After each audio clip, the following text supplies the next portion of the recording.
Good morning and welcome to DC Today. I'm Del Walters in Washington. This morning we celebrate the curious intersection of Sidney Poitier and Justice Clarence Thomas. Wait for it.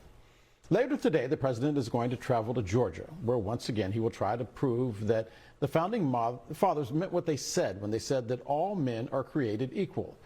Problem is, when those words were written, they didn't think that whites and blacks were equal, or for that matter, men and women. It took decades to reach the point where America finally lived up to the words upon which it was created, that we were created equal.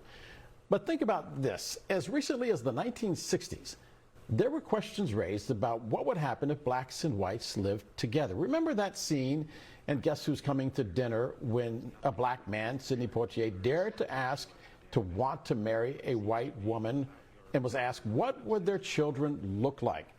Poitier responded, "My wife thinks that one day they might grow up to be president." Well, that wound up being true.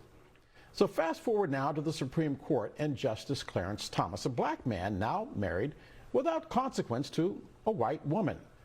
Perhaps it's time to ask the black justice and the wife that once upon a time was impossible in America how he wants justice to look for black America and whether he truly believes that all men are created equal when it comes to equal access to the ballot box. And as I mentioned, the president on the road to Georgia today, once again to push voting rights. While there, the president is expected to announce that he now supports changing Senate filibuster rules to get something done. A vote on whether that would move forward could happen as soon as this week.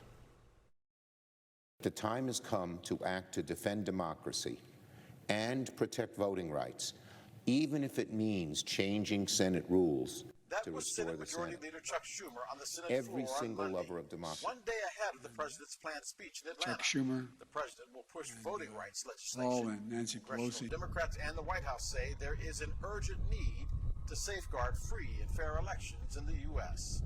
The only way to do that are for the Senate to pass the Freedom to Vote Act and the John Lewis Voting Rights Advancement Act. President Biden now strongly in favor of those two measures, which Come after a slew of new laws in Republican-led states that Democrats say are aimed at making it harder for black and brown people to vote. And as partisan loyalists are installed on election boards. Senate Minority Leader Mitch McConnell says that's just not true. If you actually read the legislation that's been passed, it's clearly not the case. McConnell also says Democrats-backed voting rights legislation is a power grab. I think this is an excuse to try to break the Senate. That likely a reference to changing filibuster rules, which is what Democrats would have to do to eliminate the 60-vote threshold and pass the voting rights bills with a simple majority. Biden is prepared to back that move, but Senate Democrats would need the support of every member of their caucus to do so. And two senators are likely to remain opposed, Kyrsten Sinema of Arizona and Joe Manchin of West Virginia. Bipartisanship takes more than a 51-vote threshold. So as part of his trip, the president plans to visit the graves of Dr. Martin Luther King Jr. and his wife Coretta for a moment of silence. And joining us this morning, some of the brightest minds in politics, Democratic strategist Crystal Knight and political commentator David Grasso. Crystal, I'll begin with you. Black voters are angry. Several groups are already telling the president, stay in D.C. if you don't have a plan. Does the White House get it? I'm not actually sure that they do, Dale, because, you know, the president and the vice president going to Georgia today, obviously to the Atlanta area, is a big signal that they care about voting rights, but they don't have a concrete plan on how they're going to get it passed. What we already know is between 19 and 22 states have already enacted restrictive voting rights laws post-2020 elections, and specifically post what happened in Georgia with the election of Raphael Warnock and John Ossoff. And so if the president and the vice president don't have an actual plan on how they're going to whip the votes, you know, from Kyrsten Sinema and Joe Manchin and make sure that they get this through the Senate, then really what is the purpose of this visit? And so that's the question that many activists and voters are asking. Why come to the state of Georgia without a concrete plan rolled out on what you're going to do to make sure that this legislation passes? David, as you know, the definition of insanity is doing the same thing over and over again and expecting a different result, in this case, another speech on voting rights. Stacey Abrams already saying she's going to skip the speech But my question to you is, we spend so much time talking about the Democrats. What about the moderates in the Senate on the Republican side, the Mitt Romneys and the Susan Collins and the Lisa Murkowskis? Why not put pressure on them? Because after all, the last time voting rights came up, it had overwhelming majorities on both sides of the aisle. So what changed? I think it's really interesting what my fellow panelists are saying as well. It seems like it's Groundhog Day at the White House, right? They seem to have all these promises and are promising to do everything and move the earth. And we see that they have a significant problem moving any sort of legislation forward, never mind just the Voting Rights Act. So I think it is time to look beyond Kirsten Sinema and Joe Manchin, who have, of course, held back Build Back Better for how long now? I think I've lost track, Del.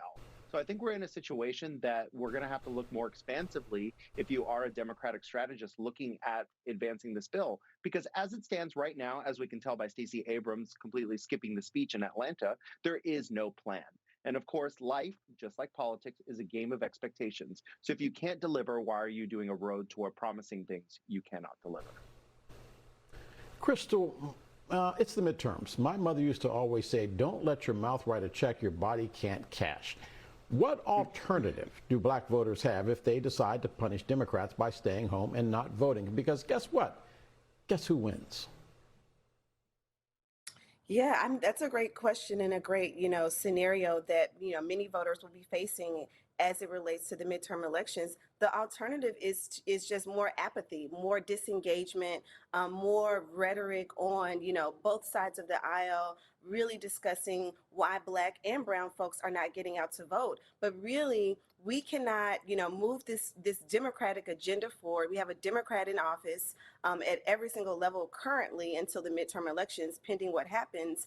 And so if Black voters don't come out like they did in January of last year in Georgia and other states across this country, then it will be a detriment to the Democratic Party. We already know that nearly 70% of Black voters in this country identify and or vote with the Democratic Party. And so if they stay home because we have not seen any tangible legislative victories that would really affect or influence our everyday life, then that would really mean the death or the slow death of the Democratic Party. And so, but I think, the thing that we have to focus on is, what have you done for me? And that's what voters continuously, Black voters specifically, will continue to ask this party and this president.